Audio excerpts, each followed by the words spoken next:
মনু চাচা এখন বিশিষ্ট মৎস্য ব্যবসায়ী। উনি পাইকগাছা কাটার থেকে মাছ ক্রয় করে পাইকগাছায় মাছ বাজারে উনি বিক্রি করেন। মনুষা মনুষা ওদিক তাকাও, ওদিক তাকাও। তোমার এই যে মাছের যে তোমার এখন এই বয়সে মানে মাছ টাছ কিনা বেচা করতে কোনো অসুবিধা আসছে না তো? তোমার মাছ তো সবাই একটু কম দামে পায়, তোমার কাছে গেলি তুমি এমনি মানুষের ভালোবেসে দাও নাকি এমনি দাও নাকি? হ্যাঁ না, অনেকের থেকে তুমি একটু কম, যে জায়গায় 50 টাকা সে জায়গায় তুমি 40 টাকায় দাও, কারণ কি?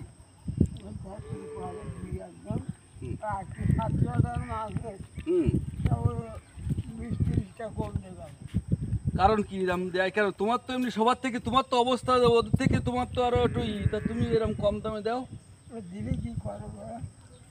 বয়সের ভারে ভারাক্রান্ত এই কাকা এখন জীবনযাপন করছেন একা একা।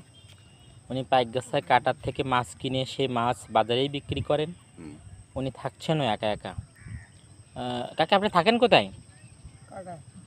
কাটায়। তা আপনার রান্না বাড়া খাওয়া দাওয়া এগুলো কীভাবে হয়? হ্যাঁ, হোটেল বাড়িতে নেই কি আছে? কে কে? ছেলে বউ সবাই আছেন কাকার, কিন্তু এটা আসলে দুঃখের না কষ্টের? হ্যাঁ, ওই 10 দিন 15 দিন এরকম হলে 8-10 করে দিয়ে ওরা খায়। আর আমি আবার 2-1 দিন থেকে বসতে। কাকার ছেলে মেয়ে সবই আছে, সবাই আছেন, কিন্তু এই বয়সে কাকাকে হোটেলে খেতে হচ্ছে। তুমি কি পরে আবার বিয়ে করেছ? তাহলে না করলে তাহলে আমাকে চাচ্ছি অরিজিনাল যেটা, তাহলে এভাবে দেখার কথা না। তাহলে তুমি মানে সে সময় কি ভালোবাসোনি? এখন তুমি এখন ভালোবাসা তুমি মিথ্যে অস্বীকার করছো? হ্যাঁ, তাই তো চিন্তা করতেছি যে সময় ছেলে বিলে এগুলো এখন এখন বড় হয়ে গেছে, তাদের বিয়ে হয়ে গেছে, তোমার নাতি নাতনি হয়ে গেছে, এখন তুমি অস্বীকার করলে হবে? করলি যে তোমার চাচি জানা যায় দেখি যাক। কেন? আমার তো লাগে না তার। কি জন্যই লাগে না তার? কি জন্য লাগবে আমার? তা বলবা তো যে এই জন্যই লাগে না। আমি বলবো কি? তোমরা বুঝে যাও কি? সেটাই তো আমরা জানতে চাচ্ছি।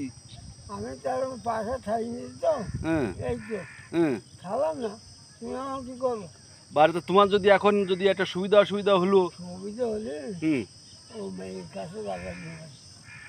মেয়ের কাছে যাবে? আর তোমার অসুবিধা হলে কি দেখবে? আমার কিভাবে অসুবিধা হবে?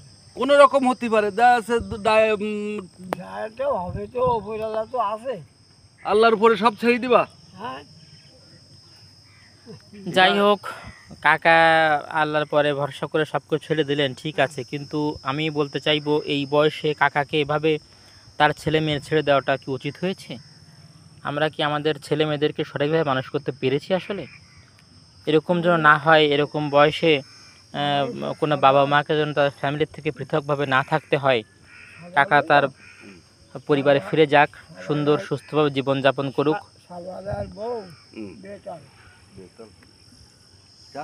কাকার ছেলের বউ ঠিক ভালোভাবে দেখে না বলতে চাচ্ছেন, এরকম যেন না হয়। টাকা পয়সা যা ছিল সব দিয়ে দিছি। কাকা টাকা পয়সা সব তার ফ্যামিলির লোকজন নিয়ে নিয়েছে, এটা আসলে কষ্টেরই কথা। কিন্তু এরকম যেন না হয়, মানে কারো বাবা মাকে শেষ বয়সে সেভাবে যেন চলতে না হয়। কাকা তার পরিবারে ফিরে যাক, সুন্দরভাবে জীবনযাপন করুক। কাকা ভালো থাকবেন, ভালো থাকবেন কাকা। এই আশাতেই শেষ করছি। অনেক অভিমান।